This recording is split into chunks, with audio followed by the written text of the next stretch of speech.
Hi, my name is Andrew Florea.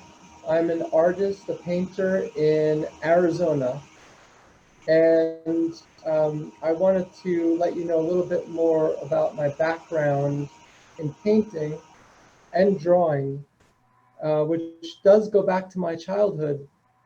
Growing up in New York, um, I was very fortunate to have an artistic uncle named Sandu Floria.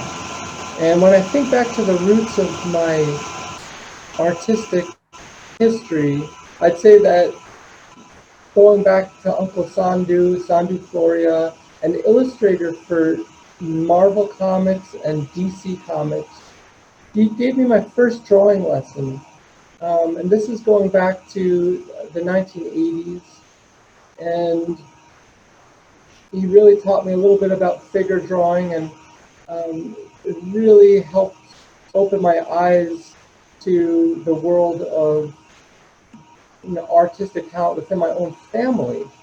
And my father, not although not artistic himself, he immigrated to the U.S. from Romania, and his father was an architect who helped design a church and a number of other churches in Romania and Transylvania.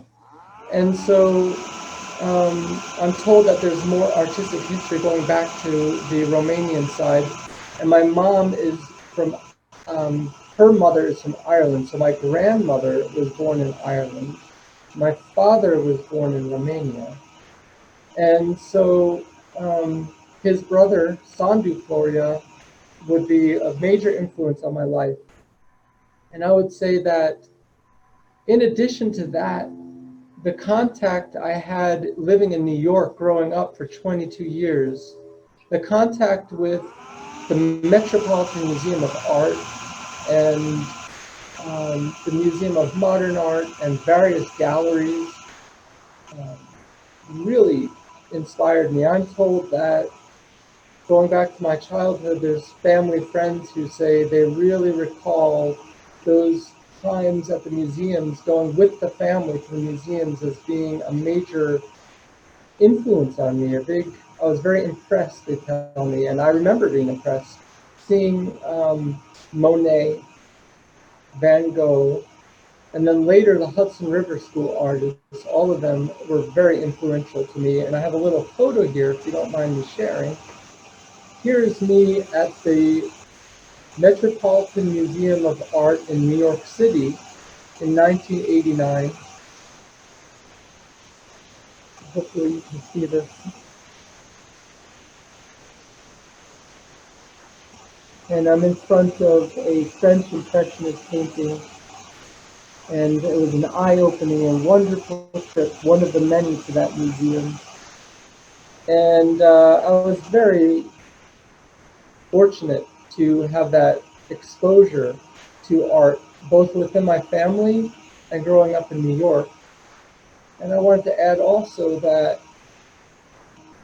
probably contact with nature, just a lot of time fishing in the ocean, the Atlantic Ocean, watching the sunrise as I would fish week after week growing up, really inspired my love of nature, as well as trips to upstate New York, to the mountains, the forests, camping, um, hikes along the Walt Whitman Trail on Long Island, New York.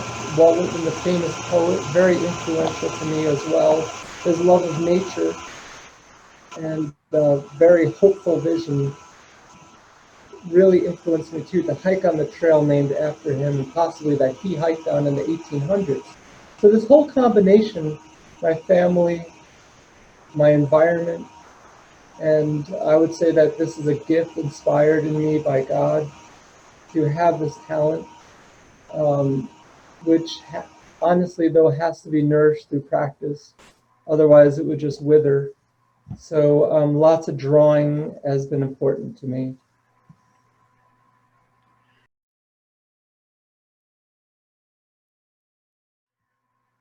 How about your mother's background?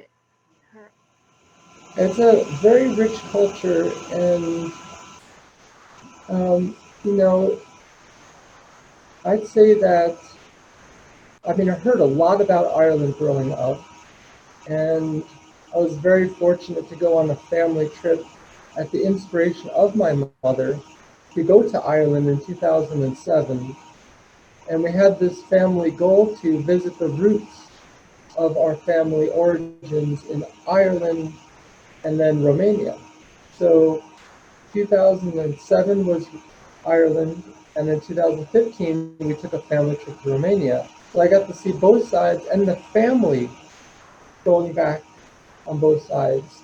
And my mother's relatives, we stayed in a little village in Ireland right along a river, whereas I don't know that anyone was necessarily artistically inclined. There's a love of nature on the Irish side of my family, and I believe he was perhaps a great uncle who would fly fish the river Barrow in a remote little town in Ireland, in County Kilkenny.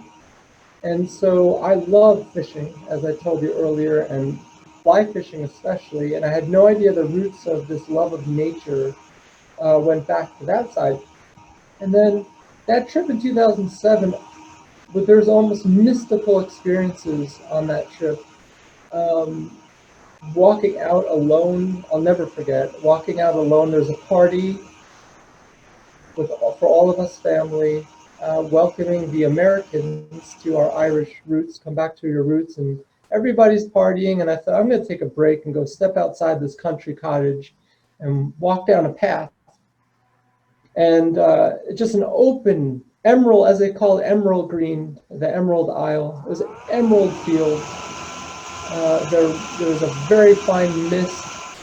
Sun was going in and out of the clouds, and the experience just being out there alone for literally only 10 minutes, I felt a very unusual experience of going, like, this is in me.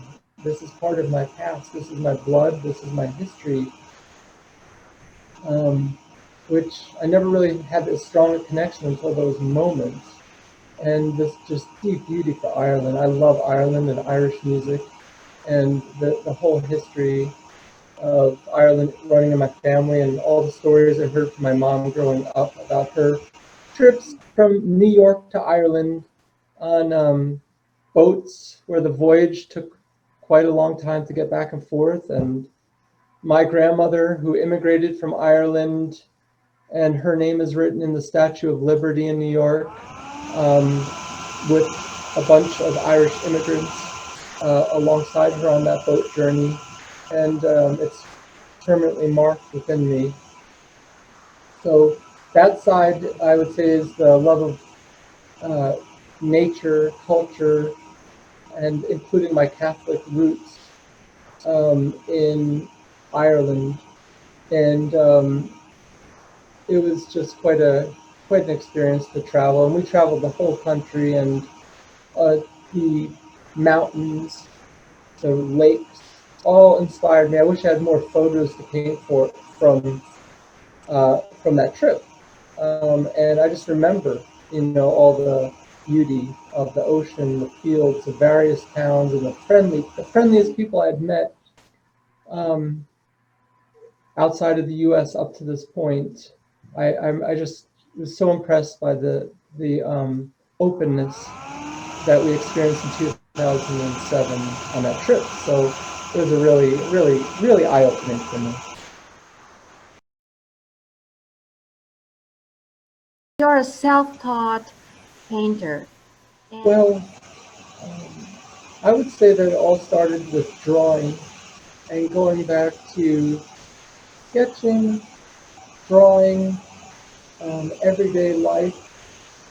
Growing up in New York, there's an inclination built in within me to just do that. Um, and also, I remember this odd memory I haven't recalled to many people, but writing some kind of a family newsletter just for within the family back in the 1980s. And I would illustrate various events in the family and the career hopes for my brother and I, and picture images of the family, which I don't know that I don't have any in this to show you now, but those are some early experiences, just kind of self-teaching myself, self-inspired drawing, and and I would color it maybe with some color pencil, and give a little story, and do a couple newsletters, like one per month or something like that. That went on for a few months. And that's one of my earliest memories, besides going to the museum and seeing these works of great masters. But I'd say that as the time has gone on, watching videos, VHS videos years ago, and Bob Ross, a painter from Indiana, oil painter, was very formative for me, and a lot of Americans, I believe, learned oil painting through this means of a rapid means by which to apply paint by copying what was seen in the videos. And I did that for several years up in my grandmother's room in New York. And it was a good practice for learning how to use a brush. And I really did enjoy that. It was really helpful to learn how to mix colors that way through videos. And then fast forwarding up until the present time, a lot of videos have been essential for me, DVDs and downloaded videos of some of my favorite artists alive today and who are also teachers has helped me. And so I'm kind of jumping around here from the early years, the 1990s with Bob Ross and the VHS, all the way up to the present time where I'll still watch videos. Um, However, in the middle of all this, there were large chunks of time that I wouldn't draw or paint. Years, I would give up too easy, and it's very difficult to. In my mind, it was difficult at times when there was a so-called mistake or failure in a painting or drawing to just give up. Um, and so for this large chunk of time from the 1990s up until, let's say, 4 years ago, that all stopped 4 years ago. I've been very consistent for 4 years now, but in that chunk of time, I would give up at times and try to persevere and have successes and then go back again. But what would really nourish me were a lot of backpacking trips alone, and sometimes with others into remote wilderness areas in Arizona, north of the Grand Canyon, into the Grand Canyon, into forested mountains, uh, sleeping overnight, sometimes several nights in a row, far away from all civilization.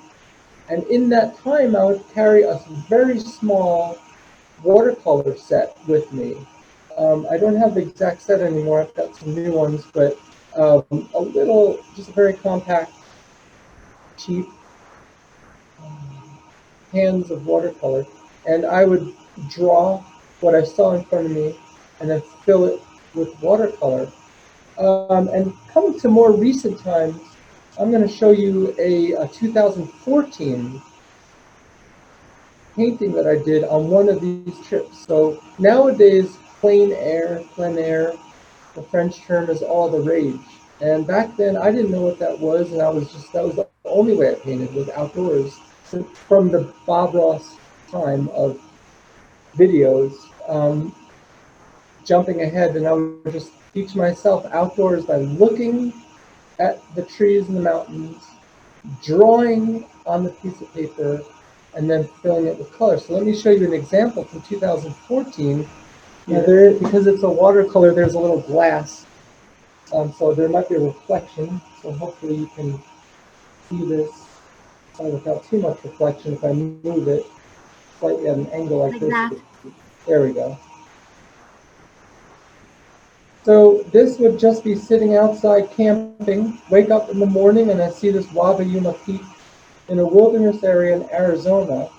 and not really knowing what I'm doing, just applying color, doing lots of detailed pen work, and then filling it in with some color. And so this really taught me watercolor is by pen and then filling in with water color. So basically drawing with color, drawing and then filling in. I didn't understand values of light and dark at this point in history in 2014. I just worked via intuition and inspiration from the beauties of nature. So that would be an example of what I was doing when I was camp, and that would be one of the more recent ones because now I do a lot in the studio, and then I will draw outside, just pure graphite pencil.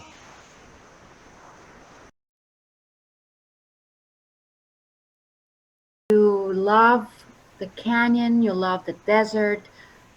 So, what is it that you like about this type of landscape? What I like about it is the vastness. Growing up in New York, the only experience of the vast, the almost sense of the infinite, was fishing on the ocean and looking out towards the horizon far away. And otherwise, I was closed in, my family and I, closed in within trees. And this wood, Long Island is essentially a large woodland with lots of people, concrete and trees. So it was eye opening to move to Arizona. My son is out here. It was eye opening to see the vastness where you can, as far as you can see, mountains in the vast distance, the clouds, the skies are huge, everything is open, and very few people around. So there's a sense of being it's almost like you're on another planet in a way. Um, and it really it's still very fresh to me living here since moving here in 1998 from New York around that time. It's still all new to me every day. It's all fresh, beautiful, and very inspirational for painting. Um, so I'm very inspired by that. And then all the camping out here, both with my family, my wife Kathleen, who's been incredibly supportive in with my painting, while raising my son Nicholas, who's 2.5, and he also loves drawing and wants to draw with Daddy all the time. We all camp together. And so lots of years of solitude, but now a lot of time with family camping and sharing these desert inspirations with them. And the clear nights and the stars are very clear at night here, crisp, very clear. So all of that is what inspires me to paint and to draw in the desert, the Arizona desert, but also Utah. Southern Utah is one of my favorite places on earth. The lands of Zion National Park, Bryce National Park, but also areas that are not as well known with lots of canyons, beautiful red rock sandstone. The color red and the color orange are very important to me for a landscape. The warmth of the contrasting complementary colors of orange and blue. So the desert skies are just large and very crisp and clearly blue, with various depths of blue, which really inspires me as well as the orange of the lands. I'll show you an example right here. This is a recent painting.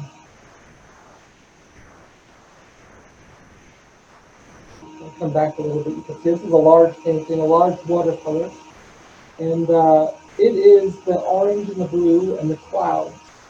So very simple in watercolor to get a composition going that is it touches the essentials of land, earth, obviously earth and sky. So just focusing a little bit more on the clouds in watercolor is so inspiring to me because when the clouds roll in every summer, it changes the land. So you have shadows and light and dark patterns that very inspiring to me, especially when you can see so far. So I think that's part of my love for the desert, and and doing it in watercolor, but also oil. Painting these scenes in watercolor and oil is a constant learning process, a lot of struggles, a lot of triumphs and great achievements happen for me, but then there's also struggles, sometimes 3 days of trying to get a good painting going, and then everything clicks again. And so that's part of the creative process of the emotional response I have to this landscape.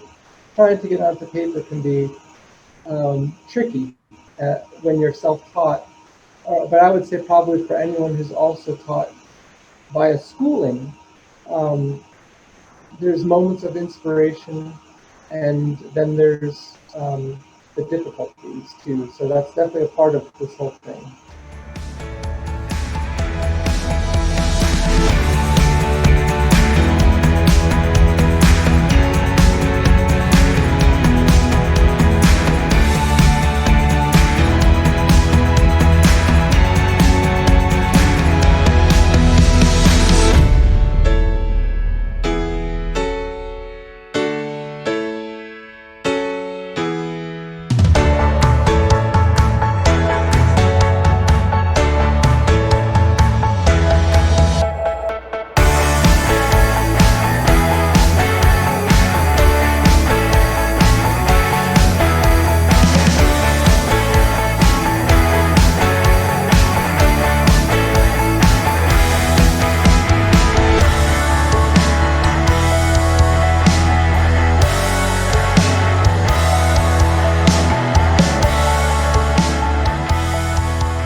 I'd like to introduce you all to my wife Kathleen and my son Nicholas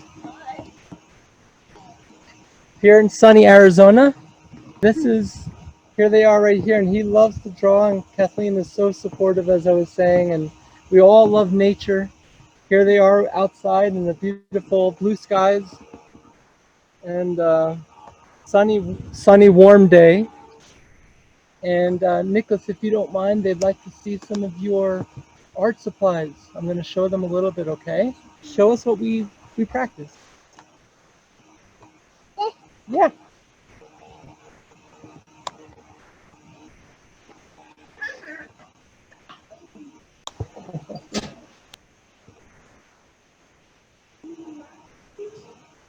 Right over here, Nicholas. Right over here, Nicholas. Show us what you. Some art.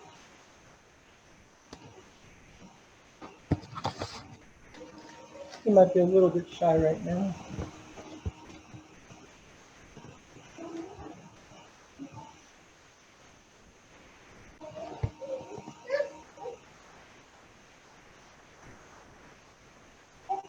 Yes, everybody's right here.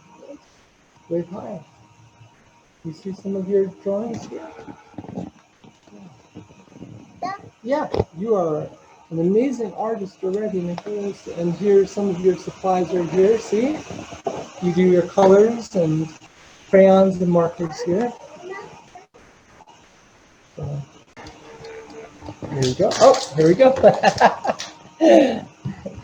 Nicholas, here you have all these different colors. You learn so much. He wants to draw or use colored markers every day, as I was saying, and really loves looking at my paintings and has a real love for cactus and Arizona plants and all that. So, so that's a little good to see you, Nicholas. Yes. And here's a painting just on the walls outside my studio here. A still life of flowers here. So I'll bring you What back over is it here. that attracts you to watercolor? Um, what attracts me to watercolor would be how rapid you can produce an image, a good painting, um, and the challenge of it's both the rapidity, the speed at which you can work, and the challenge. It's incredibly challenging. This medium is, I've been asked to teach it a few times, and I'm still kind of holding off on that because um, as an artist and a student myself of watercolor, it's not easy to practice this medium with efficacy. But what I'd say is it's worth every attempt. It's worth multiple wasted papers because you're not really wasting when you're learning. Every attempt has a purpose. There's a learning experience in every attempt at a good watercolor painting. So I would say that I'm attracted to the medium, the fluidity of watercolor. When you think about clouds are essentially uh, it's essentially a water. So much of nature relies on water. It's a very natural medium. So, and I love the unexpected effects of the water interacting with color on the paper. And then as it dries, you have the frozen moment in time drying so quickly, especially here in Arizona. Everything is a frozen moment in time. Sometimes one brush mark is all that it takes with the right pigment uh, saturation, and whether you have a dry or a wet brush, all it takes is one mark, and then it's done, and that is very attractive to me. And then part of the learning process of watercolor, this has been very inspirational for me, is coming out of France, is to get this magazine on a regular basis, and the art of watercolor, and this is the recent issue. So this magazine really inspires me. It inspires me to see what the brush can do in a capable hands of someone. There's people all over the world. I'm very amazed by a lot of Chinese and Russian artists right now who are just virtuosos with water and pigment, and their brush work is incredible. And so it's so challenging and very inspiring. So I only show the best works, and the others get stacked up in my closet, and I just keep trying and trying and trying. That's what inspires me with watercolor.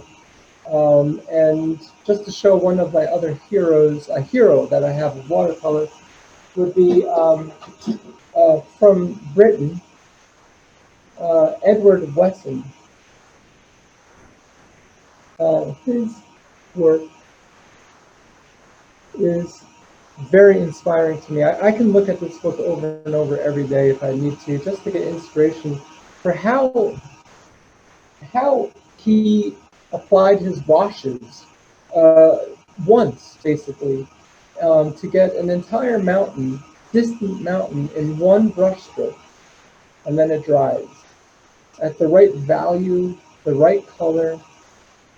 It's not easy to do, and so I'm constantly inspired to paint in watercolor. Oil is what I started with in the 90s, as I told you, and I've picked up the brush and the palette knife once again for oils. Starting approximately a year ago, I got really back into it. And so for the oils, it's kind of a relaxing experience because nothing's drying in front of my eyes, and there's time, lots of time, to produce a painting that can almost be perfect.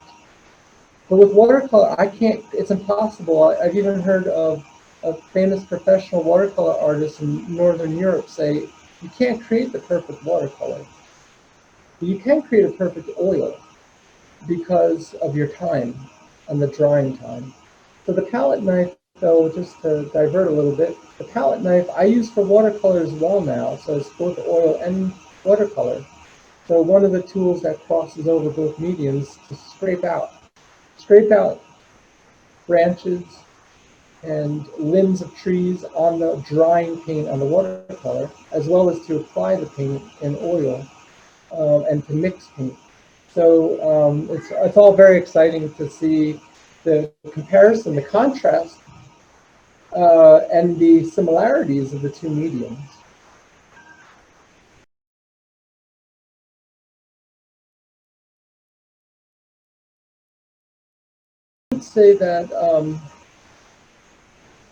I would say that there's several factors to the my calm demeanor and the patience and the meticulous nature. Um, I'd say part of it is a life of prayer, the importance of prayer for me, contemplative prayer. Um, and I ask God for help before I paint every time to guide me. That is a big part of it. A second part of it is the work I've done working with the mentally ill for a number of years as my full time job, working with people who are struggling, usually very poor people who are struggling with mental illness. And so years of working in group homes and in counseling has helped me to be patient with a whole range of scenarios that are very challenging and basically crises, everything from, I hate to say this, but suicidal people who may be suicidal in front of me or homicidal and want to kill others in front of me. Not lately, thankfully, but years of doing that has brought out some of that calm and patience because you have to respond to very rough situations. And then I'd say another part of it is time in nature over the years, all those long periods of time in solitude, backpacking for miles, like in the Grand Canyon. It could be a 14-mile day of just walking. The repetitive motion of walking is built into me over the years of being in nature. And then also, I would say some of the details, especially which comes out more in my oil paintings, a lot of detail, a detailed approach to nature will come from a guiding philosophy of the Hudson River School, which I'm very inspired by. It's like in the museums, these are some drawings from the Hudson River School. This is a rare book. And it's a very detailed drawing style and a detailed painting style, which I think that being out in nature and looking to see if what kind of tree is that way far away in the forest, or what kind of cactus is that, or what kind of owl is calling at night when I'm camping, or when the family and I were all camping, and I want to know. I want to know more about nature from a scientific perspective as well as spiritual. So I think that that's where a lot of my detailed approach comes from, and the meticulous nature. Um, and in watercolor, the part of the challenge has been more impressionistic approach to intentionally not put in details has been difficult for me. But it's been very freeing and a balance. So I would say that the philosophy is a balance between detail and impression, a detailed approach uh, in oils and in drawing, and then an impressionistic approach where just shapes, essentially the shapes and the light dark contrasts are what matter. And when those two are balanced, I'm balanced. And although I love to experiment, and I used to do very detailed watercolors. That I have an award-winning painting in my home that as a watercolor in a style I don't do anymore, which is a detailed, very slow, detailed image. And now it's become small oil paintings that are detailed, and then larger, uh, simpler impressionistic paintings. So, it's whereas I am meticulous and detailed, I also recognize the beauty and the joy of impressionism, of intentionally withholding details to get the overall image that you can see from 30 feet across the room. The overall image is what is very important. And on one final note related to that, um, is design. I'd say that design is the that without a good design, there's no good painting. And so this book has been essential for me in learning and teaching myself is mastering composition. And this book is by Ian Roberts. And being self-taught, you can get into all kinds of errors. Um, and you can start doing the wrong thing repeatedly. And meaning wrong as in what is light and dark in nature? Yes, you can get all the details down, but what are the overall value masses that produce a good design and a well composed painting? So that book has been essential for me, and I'm very lucky to have had an hour-long critique of my artwork by the author of that book, Ian Roberts. And my wife got me a gift of a 1 hour session critique with Ian Roberts, a professional artist who masters composition himself. And that was mind opening. That changed. That was essential. It was essential for a self taught artist to get this kind of guidance. So from the moment I got that critique and realized what I was doing wrong and the things that I was doing right, I've not stopped painting almost every day for several years now. Basically, every day I draw and I paint now, and just to get better and to improve, to create something that somebody wants on their walls of their home. And this been very. I've been successful, thankfully, especially this year with a lot of sales. Not that sales make the best artwork. Sales are important in terms of moving in the direction of it being a career, but I would say that it's very rewarding for somebody who's self-taught to realize that all these other people want that image on their home to look at an image of beauty. And if it wasn't for that critique session with Ian Roberts, I don't think I would be creating work that's worth it. And now it is worthy of being on someone's home. So I want to mention that as my wife has been very helpful in terms of supporting me in terms of from the business side of things. I don't have a business mind. Essentially, I'm learning constantly. But from the business side of things, she has helped me to market myself. She believes in me, to believe in myself, to get this work out there for the public to view, and uh, and then to get me that session really helped me.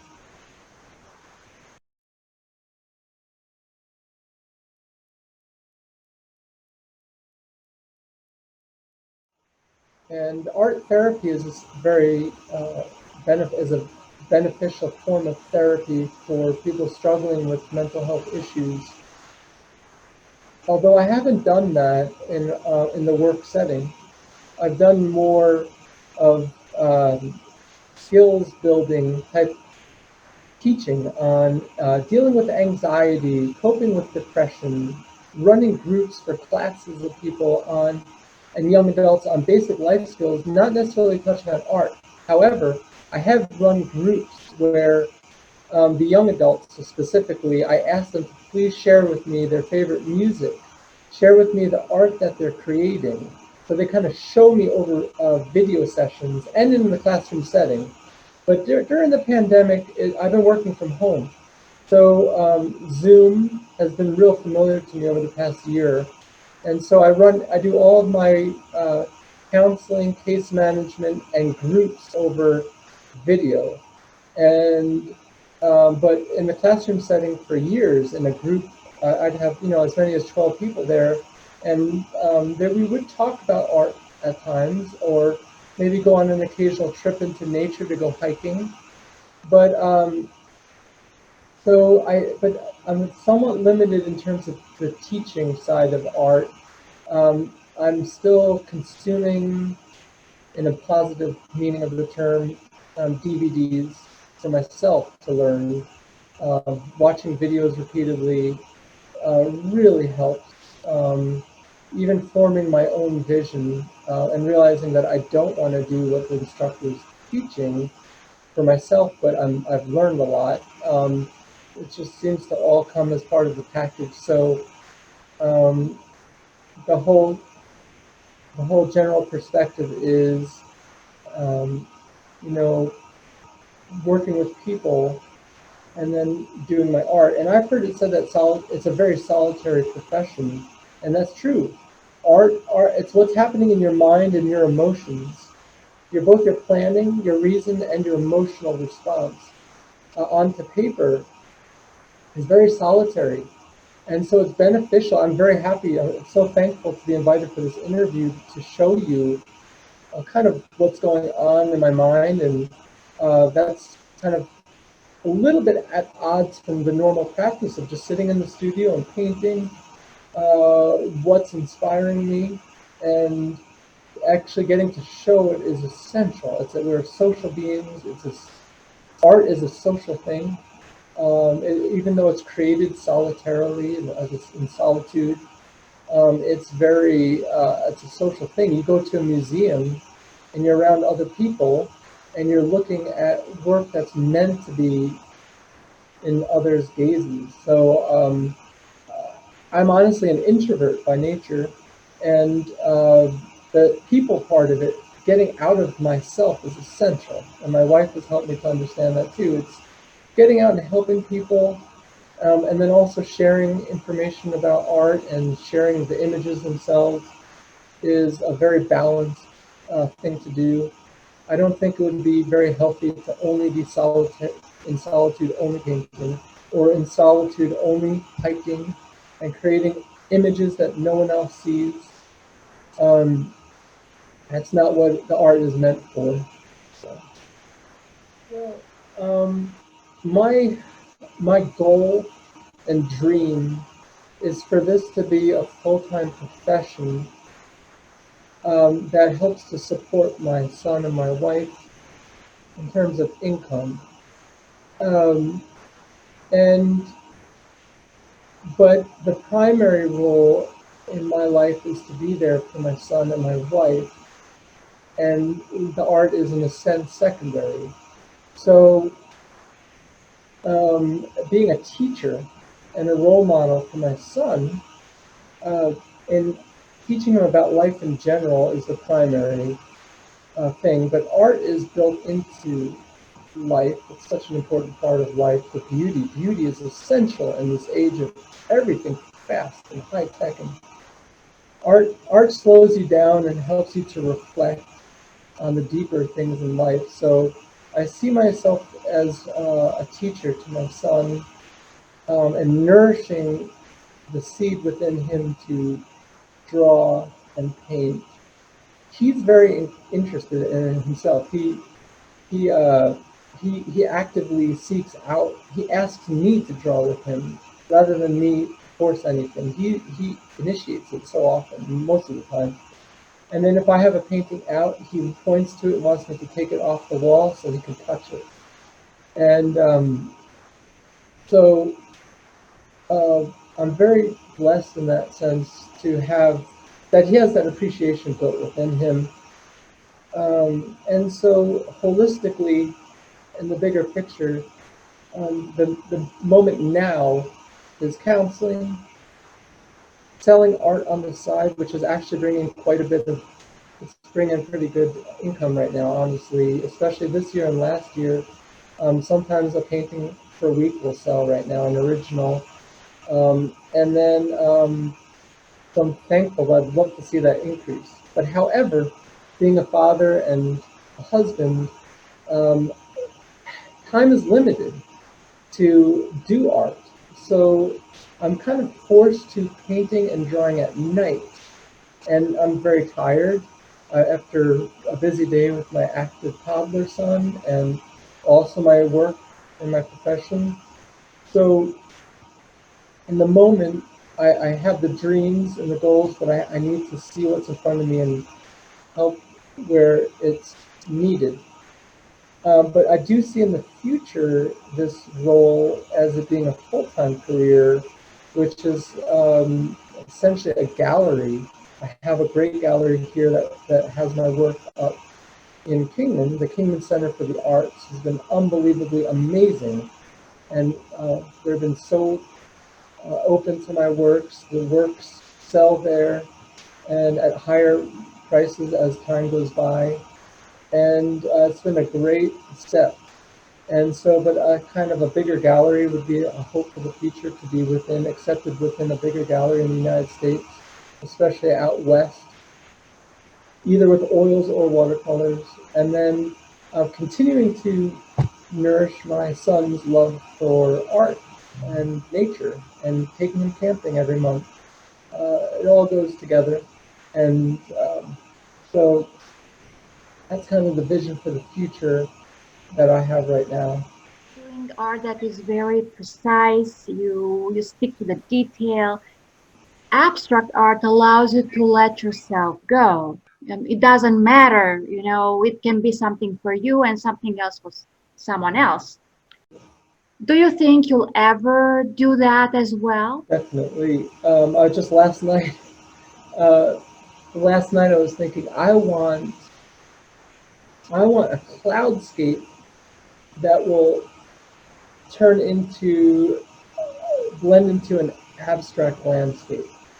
And I've done abstract art just for myself, and not to show. But my goal is to do more abstract art that I can show others.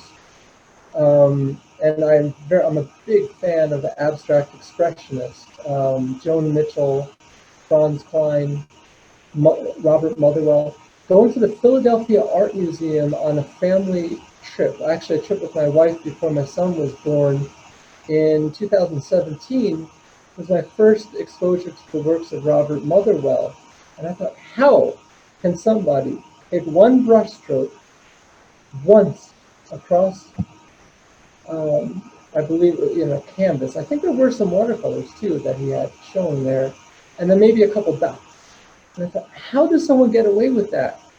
And what need to see something represented. But um, as time has gone on, I'll never forget those works, and it's very appealing to me uh, because there's an abstract quality to uh, some aspects of watercolor work where, like I said, one brush mark and you've got the shadow on a mountain. And I was just thinking last night, what if that one brush mark wasn't on a mountain, but it was just a mark? It's a mark that represented a landscape, but it wouldn't look like a landscape. So I have a lot of things in my mind brewing right now, including with oils. And it's sometimes dangerous to share what's happening, I think, before it's actually applied to a canvas. But I'm really imagining some kind of combination of realism right now with a realistic sky and an abstract landscape, which is going to have masses with a palette knife of oil at different colors, different shapes and values. That's actually a plan that I have. And then as you saw with my son's drawing, I sometimes reflect that. I mean, he wants to take his pen and just make marks without care and abandon on the piece of paper. And it makes me think of what I was just seeing of Joan Mitchell or Jackson Pollock, who did that intentionally as adults. They would get the movement the marks on there. So I'm a fan of abstract art. I see the abstract underlying qualities of a realistic landscape.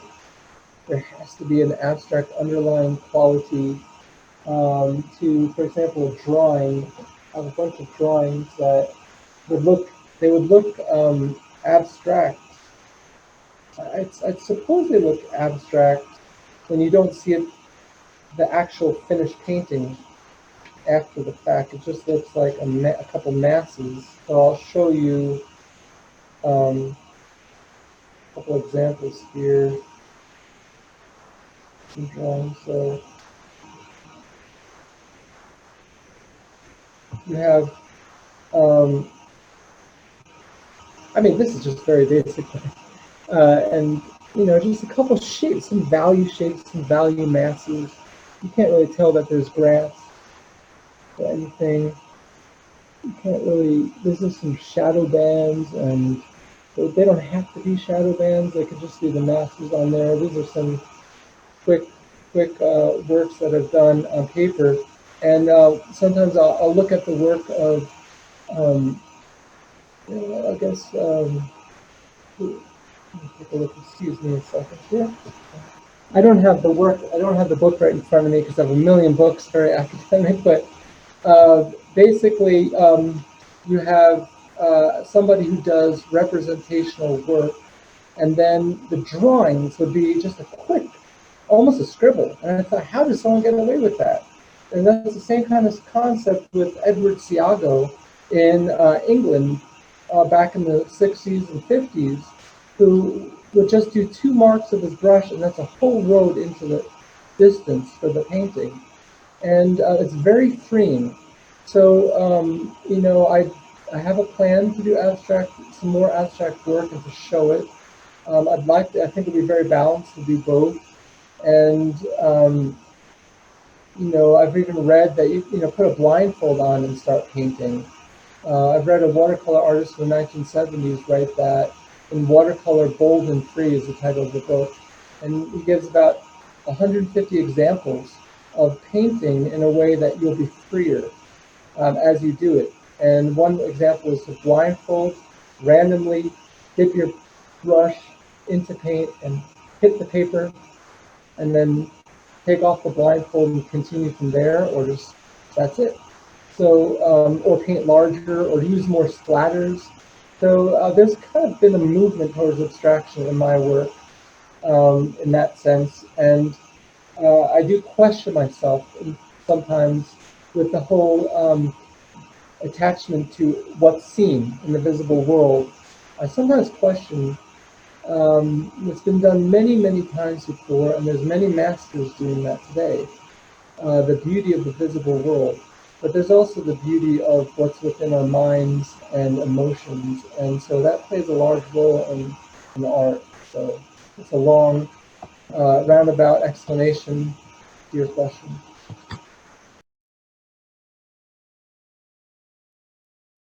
If you could be one element, just one element in nature, what would it be? The one element in nature would be the sun. If that makes sense. If we, I love astronomy. I have a telescope up to that corner there, and if we weren't in where we're situated in the universe with the sun, where we can get these sunny days, which changes light and dark generally. Um, I can't imagine painting only when there's shadow. So I'd say to piggyback to that answer too, the sun is essential. I mean, obviously essential for life, but um, the sun is essential. Light is essential. And to piggyback on that, Rembrandt said, without atmosphere, a painting is nothing. Without atmosphere, a painting is nothing. So I think about that all the time now. That quote is always with me when I think about clouds. So the skies here in Arizona, the skies in Utah, Nevada, New Mexico, where you have huge skies, and then the monsoon clouds come rolling in, and you have dark shadows underneath the clouds, and then the sunlight hitting a certain part of the cloud, which could represent the white of the paper in watercolor. To me, that is so intriguing. It's endlessly changing. It's in flux. The clouds, water vapor is in flux. And I'd say that the clouds and the sun are the parts of nature that most attract me right now. The light from the sun, and then the atmosphere from the clouds. That's the atmosphere that I interpret Rembrandt. My interpretation of Rembrandt's quote is the atmosphere would be the clouds and distance. Like in watercolor, you can have the water drip down the paper in 30 seconds of drawing, and now that's obscuring the distant line of the furthest mountains you can see. 30 miles away, 50 miles away, and now you have atmosphere by the paper itself and the water dripping down and obscuring the hard edge of the line of that mountain ridge line in the distance. You have atmosphere, and then you have the clouds right over. So, um, that's it's just really appealing to me. And I don't know, with creativity, that it comes in flux, and sometimes I'm a little bit more intrigued on what's right below my feet. But right now it's that atmosphere and the distance and the depth that you can find in nature, and especially in the skies and the furthest view you have out into the distance.